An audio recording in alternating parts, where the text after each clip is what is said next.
اور بول اٹھے، یا رسول اللہ، یہ دشمن خدا ابو سفیان ہے، اللہ نے اس پر بغیر کسی معاہدے کے ہمیں قابو عطا فرمایا ہے، لہٰذا مجھے اجازت دیجیے کہ میں اس کی گردن اڑا دوں۔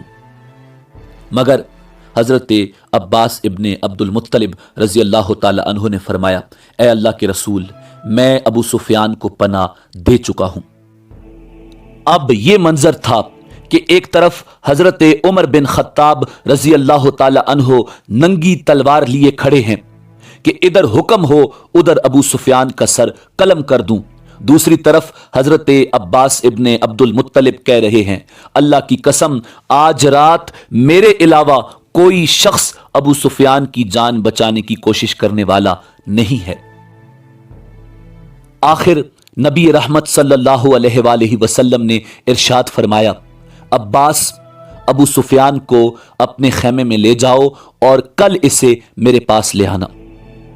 فجر کی آذان ہوئی تو لوگ تیزی سے نماز کی طرف لپکنے لگے۔ ابو سفیان لشکر میں ہلچل دیکھ کر گھبرا گئے۔ انہوں نے حضرت عباس سے پوچھا، ابو الفضل، یہ کیا ہو رہا ہے؟ حضرت عباس نے بتایا، لوگ نماز کے لیے جا رہے ہیں۔ حضرت ابو سفیان دراصل اس خیال سے گھبرا گئے تھے کہ کہیں ان کے بارے میں کوئی حکم نہ دیا گیا ہو۔ پھر انہوں نے دیکھا لوگ رسول اللہ صلی اللہ علیہ وآلہ وسلم کے وضو کا پانی جمع کر رہے ہیں۔ پھر انہوں نے دیکھا اللہ کے رسول رکوع کرتے ہیں تو سب لوگ بھی آپ کے ساتھ رکوع کرتے ہیں، اور آپ سجدہ کرتے ہیں تو لوگ بھی سجدہ کرتے ہیں۔ نماز کے بعد انہوں نے حضرت عباس ابن عبد المطلب رضی اللہ تعالی عنہ سے کہا، اے عباس، رسول اللہ صلی اللہ علیہ وآلہ وسلم جو بھی حکم دیتے ہیں لوگ فوراً اس کی تعمیل کرتے ہیں۔ جواب میں حضرت عباس بولے، ہاں، اگر نبی کریم لوگوں کو کھانے پینے سے روک دیں تو یہ اس پر بھی عمل کریں گے۔ اس پر ابو سفیان بولے، میں نے زندگی میں ان جیسا بادشاہ نہیں دیکھا، نہ کسرا ایسا ہے، نہ کیسر، اور نہ ہی بنی الظفر کا بادشاہ۔ یہ سن کر حضرت عباس نے فرمایا، ابو سفیان، یہ بادشاہت نہیں نبوت ہے۔ پھر حضرت عباس انہیں لے کر حضور نبی کریم صلی اللہ علیہ وآلہ وسلم کی خدمت میں آئے۔ آپ نے ابو سفیان کو دیکھ کر فرمایا، ابو سفیان، افسوس ہے، کیا ابھی وہ وقت نہیں آیا کہ تم لا الہ الا اللہ کی گواہی دو؟ ابو سفیان فوراً بولے، میں گواہی دیتا ہوں کہ اللہ کے سوا کوئی معبود نہیں اور آپ اللہ کے رسول ہیں۔ ان کے ساتھ بدیل بن ورقہ اور حکیم بن حزام بھی ایمان لے آئے۔ یہ لوگ واپس نہیں گئے تھے، کہیں رک کر حالات کا انتظار کرنے لگے تھے۔ اس کے بعد ابو سفیان رضی اللہ تعالی عنہ نے عرض کیا، اے اللہ کے رسول، لوگوں میں امان اور جاں بخشی کا اعلان کرا دیجئے۔ آپ نے ارشاد فرمایا، ہاں، جس نے ہاتھ روک لیا یعنی ہتھیار نہ اٹھایا اسے امان ہے، اور جس نے اپنے گھر کا دروازہ بند کر لیا اسے امان ہے، اور جو شخص تمہارے یعنی ابو سفیان کے گھر میں آ جائے گا اسے بھی امان ہے، اور جو شخص حکیم بن حزام کے گھر میں داخل ہو جائے گا اسے بھی امان ہے۔ ساتھ ہی آپ نے حضرت ابو ردیحہ رضی اللہ تعالی عنہ کو ایک پرچم دے کر فرمایا، جو شخص ابو ردیحہ کے پرچم کے نیچے آ جائے گا اسے بھی امان ہے۔ پھر آپ نے ابو سفیان، حکیم بن حزام اور بدیل بن ورقہ کے بارے میں ہدایت فرمائی کہ ان تینوں کو وادی کے تنگ حصے کے پاس روک لو تاکہ جب اللہ کا لشکر وہاں سے گزرے تو وہ اس کو اچھی طرح دیکھ سکیں۔ حضرت عباس ابن عبد المطلب رضی اللہ تعالی عنہ نے ایسا ہی کیا۔ اس طرح تمام قبائل حضرت ابو سفیان کے سامنے سے گزرے۔ جو قبیلہ بھی ان کے سامنے سے گزرتا 3 مرتبہ نعرہ تکبیر بلند کرتا۔ اس عظیم لشکر کو دیکھ کر ابو سفیان بول اٹھے، اللہ کی قسم ابو الفضل، آج تمہارے بھتیجے کی مملکت بہت زبردست ہو چکی ہے۔ جواب میں حضرت عباس ابن عبد المطلب رضی اللہ تعالی عنہ نے فرمایا، ابو سفیان، یہ سلطنت اور حکومت نہیں بلکہ نبوت اور رسالت ہے۔ پھر جب نبی کریم صلی اللہ علیہ وآلہ وسلم لوگوں کے قریب پہنچے تو ابو سفیان نے بلند آواز میں کہا، اے گروہ قریش، یہ محمد صلی اللہ علیہ وآلہ وسلم اپنا عظیم الشان لشکر لے کر تمہارے سروں پر پہنچ گئے ہیں، اس لیے اب جو میرے گھر میں داخل ہو جائے گا اسے امان ہوگی۔ یہ سن کر قریش کہنے لگے، کیا تمہارا گھر ہم سب کے لیے کافی ہو جائے گا؟ ابو سفیان نے جواب دیا، جو شخص اپنے گھر کا دروازہ بند کر لے گا اسے بھی امان ہے، جو مسجد حرام میں داخل ہو جائے گا اسے بھی امان ہے، اور جو حکیم بن حزام کے گھر پناہ لے گا اسے بھی امان ہے، اور جو ہتھیار ڈال دے گا اسے بھی امان ہے۔ یہ سنتے ہی لوگ دوڑ پڑے اور جسے پناہ کی جو جگہ ملی وہ وہاں جا کر گھس گیا۔ اس طرح مکہ معظمہ جنگ کے بغیر فتح ہوا۔ یہ تاریخ انسانیت کا منفرد واقعہ ہے کہ ایک مغلوب قوم بغیر کشت و خون کے اپنے جانی دشمنوں پر غالب آ گئی اور اس نے کوئی انتقام نہ لیا ہو۔ اس عام معافی کے اعلان کے باوجود 11 آدمی ایسے تھے جن کے بارے میں نبی کریم صلی اللہ علیہ وآلہ وسلم نے حکم فرمایا کہ انہیں قتل کر دیا جائے، یہاں تک کہ اگر ان میں سے کوئی خانہ کعبہ کا پردہ بھی پکڑ کر کھڑا ہو جائے اسے بھی قتل کیا جائے۔ ان میں عبداللہ بن ابی سرح بھی تھے۔ یہ حضرت عثمان رضی اللہ تعالی عنہ کے رضائی بھائی تھے۔ یہ بعد میں مسلمان ہو گئے تھے، اس لیے قتل نہیں کیے گئے۔ دوسرے اکرمہ بن ابو جہل تھے، یہ بھی بعد میں مسلمان ہو گئے تھے۔ غرض ان 11 میں سے زیادہ تر مسلمان ہو گئے تھے، اس لیے قتل ہونے سے بچ گئے۔ اس روز کچھ مشرکین نے مقابلہ کرنے کی بھی ٹھانی۔ ان میں صفوان بن امیہ، اکرمہ بن ابی جہل اور سہیل بن عمر شامل تھے۔ یہ لوگ اپنے ساتھیوں کے ساتھ خندمہ کے مقام پر جمع ہوئے۔ خندمہ مکہ کا ایک پہاڑ ہے۔ ان لوگوں کے مقابلے کے لیے نبی کریم نے حضرت خالد ابن ولید رضی اللہ تعالی عنہ کو بھیجا۔ اس مقابلے میں 28 کے قریب مشرک مارے گئے، باقی بھاگ گئے۔ آخر نبی کریم صلی اللہ علیہ وآلہ وسلم مکہ میں داخل ہوئے۔ آپ اس وقت اپنی اونٹنی قصوہ پر سوار تھے۔ آپ کے پیچھے حضرت اسامہ بن زید رضی اللہ تعالی عنہ بیٹھے تھے۔ آپ نے یمنی چادر کا ایک پلہ سر پر لپیٹ رکھا تھا اور عاجزی اور انکساری سے سر کو کجاوے پر رکھا ہوا تھا۔ اس وقت آپ فرما رہے تھے، اے اللہ، زندگی اور عیش صرف آخرت کا ہے۔ حضور نبی کریم صلی اللہ علیہ وآلہ وسلم خدا کے مقام سے مکہ میں داخل ہوئے۔ یہ مقام مکہ کی بالائی سمت میں ہے۔ مکہ میں داخل ہونے سے پہلے آپ نے غسل بھی فرمایا تھا۔ آپ نے شیب ابی طالب کے مقام پر قیام فرمایا۔ یہ وہی گھاٹی تھی جس میں قریش نے آپ کو 3 سال تک رہنے پر مجبور کیا تھا، اور وہ 3 سال مسلمانوں کے لیے انتہائی دکھ اور درد کے سال تھے۔ جب حضور نبی کریم صلی اللہ علیہ وآلہ وسلم شہر میں داخل ہوئے اور مکہ کے مکانات پر نظر پڑی تو اللہ کی حمد و ثنا بیان کی۔ مکہ میں حضور نبی کریم صلی اللہ علیہ وآلہ وسلم پیر کے دن داخل ہوئے۔ جب آپ نے مکہ سے ہجرت کی تھی وہ بھی پیر کا دن تھا۔ آخر حضور نبی کریم صلی اللہ علیہ وآلہ وسلم حرم میں داخل ہوئے۔ حضرت ابوبکر صدیق رضی اللہ تعالی عنہ آپ کے برابر چل رہے تھے اور آپ ان سے باتیں کر رہے تھے۔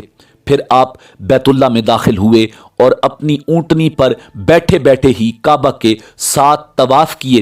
حضرت محمد بن مسلمہ رضی اللہ تعالی عنہ آپ کی اونٹنی کی موار پکڑے تھے۔ ان چکروں کے دوران آپ نے ہاتھ مبارک سے حجر اسود کا استعلام کیا، یعنی بوسہ دینے کا اشارہ کیا۔ اس وقت کعبہ میں 360 بت تھے۔ عرب کے ہر قبیلے کا بت الگ تھا۔ حضور نبی کریم صلی اللہ علیہ وآلہ وسلم کے ہاتھ میں اس وقت ایک لکڑی تھی جس سے ہر بت کو ہلاتے چلے گئے، بت منہ کے بل گرتے چلے گئے۔ اس وقت آپ سورہ بنی اسرائیل کی آیت نمبر 81 تلاوت فرما رہے تھے۔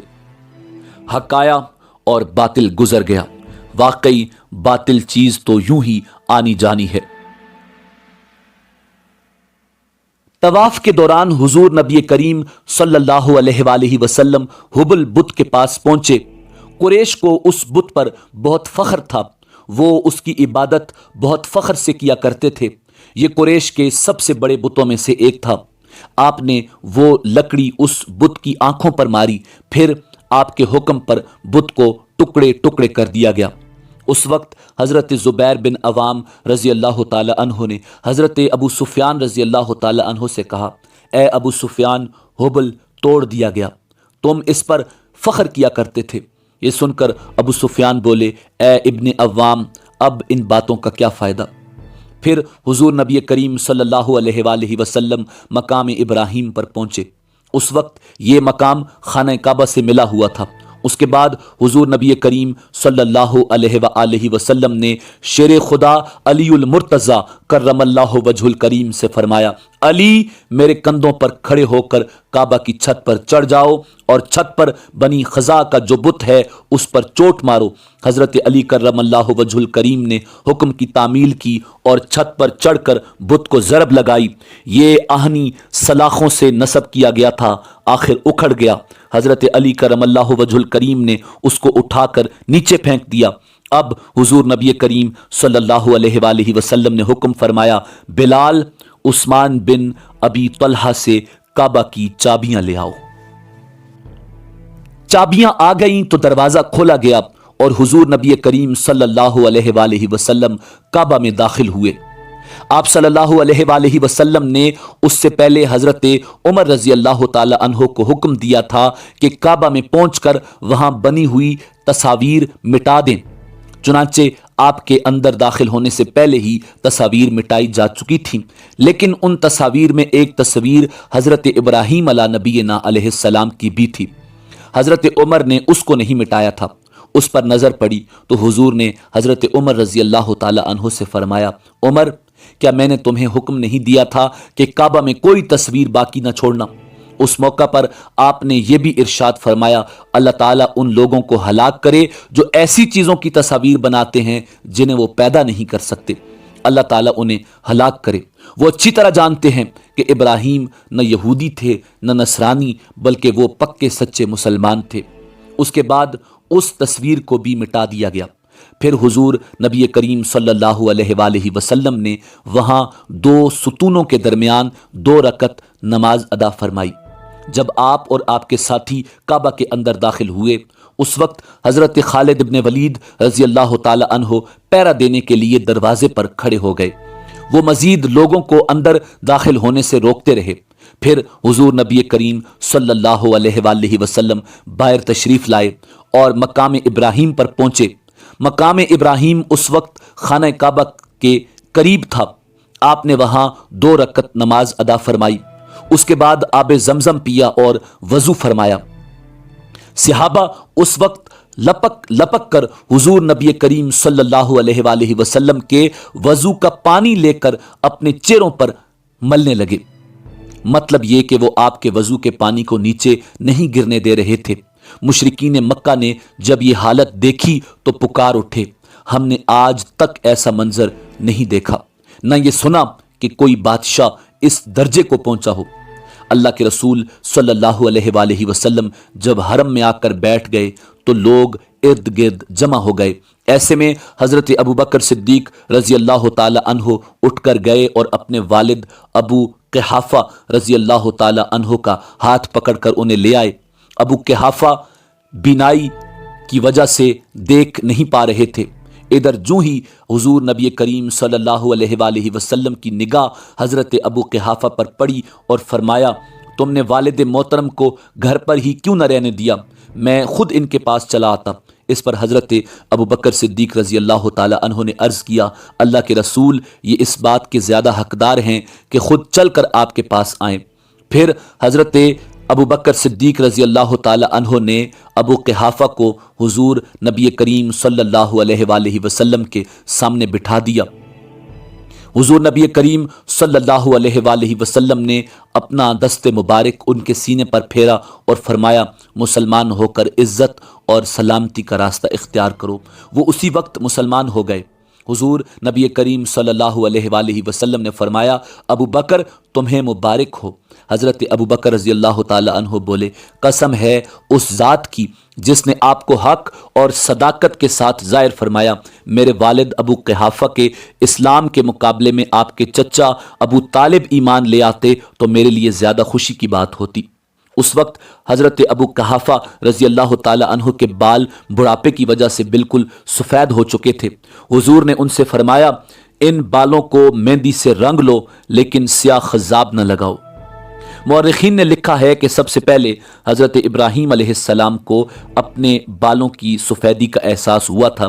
جب زیادہ عمر ہونے پر بال سفید ہونے لگے تو انہوں نے اللہ تعالیٰ سے عرض کیا، اے باری تعالیٰ یہ کیسی بدصورتی ہے جس سے میرا روپ بدنما ہو گیا ہے۔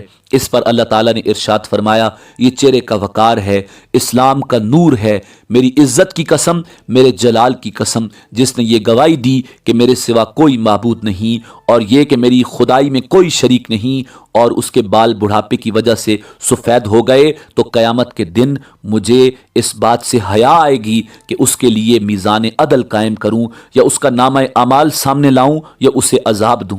اس پر حضرت ابراہیم علیہ السلام نے دعا کی، اے پروردگار عالم پھر تو اس سفیدی کو میرے لیے اور زیادہ کر دے۔ چنانچہ اس کے بعد ان کا سر برف کی طرح سفید ہو گیا۔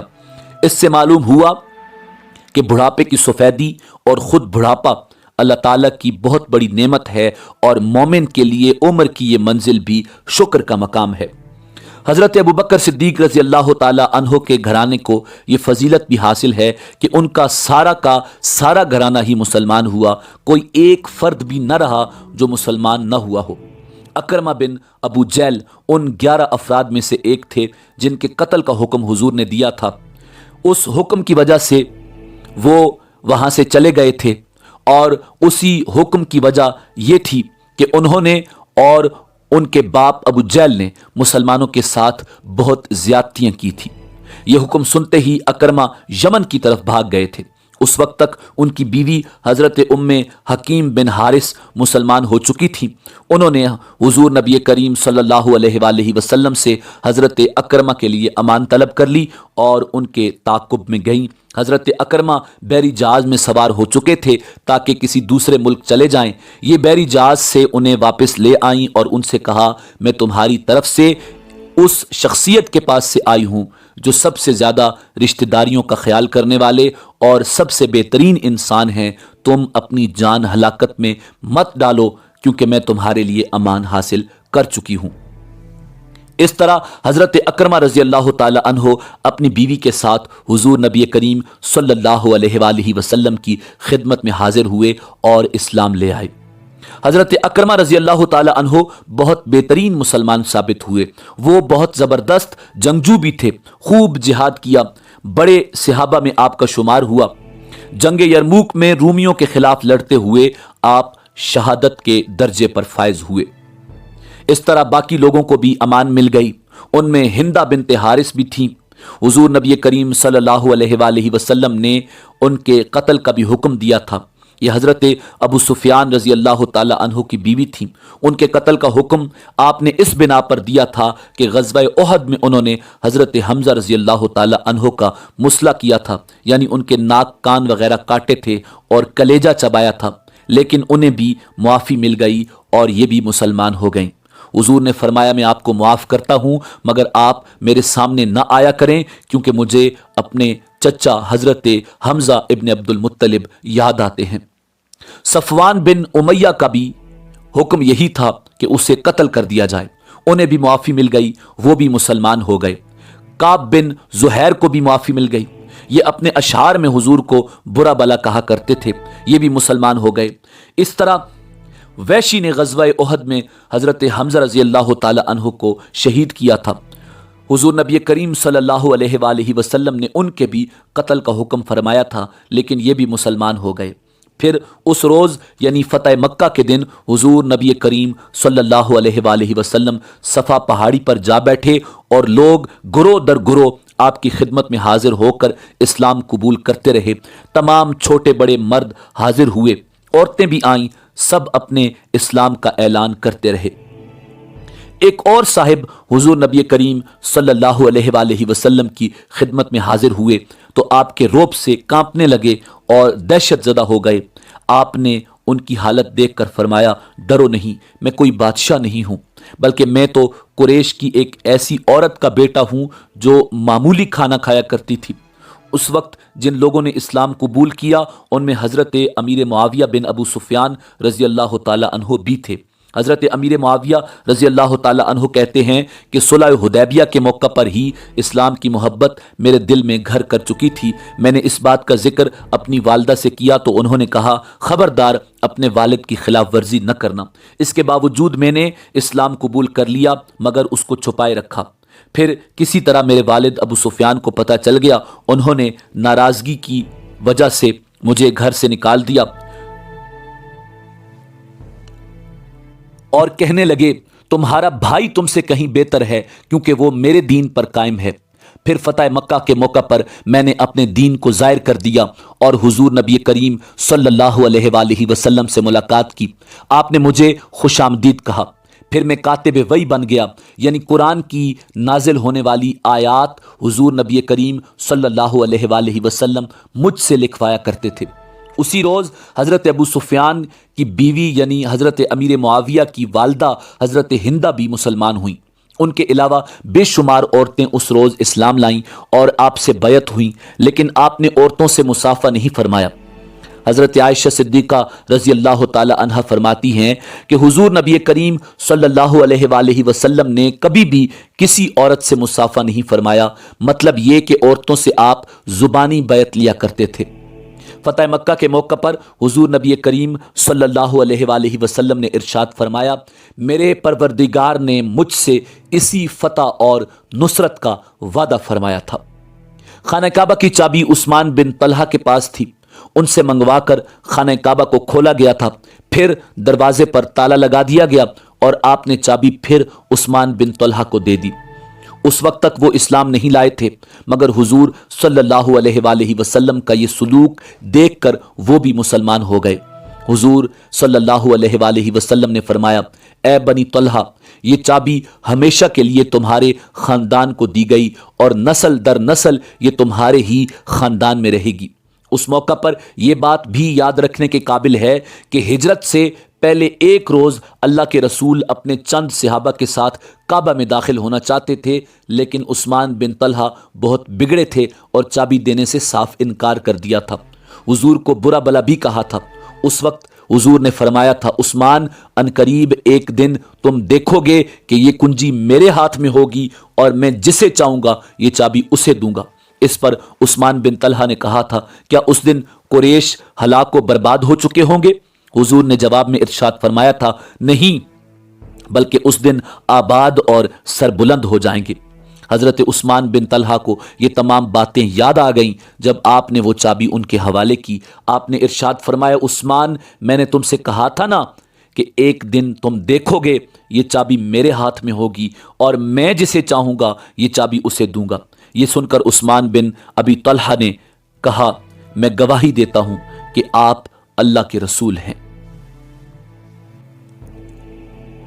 پھر اس روز حضور نبی کریم صلی اللہ علیہ وآلہ وسلم نے حضرت بلال حبشی رضی اللہ تعالی عنہ کو حکم دیا کہ کعبہ کی چھت پر چڑھ کر آذان دیں۔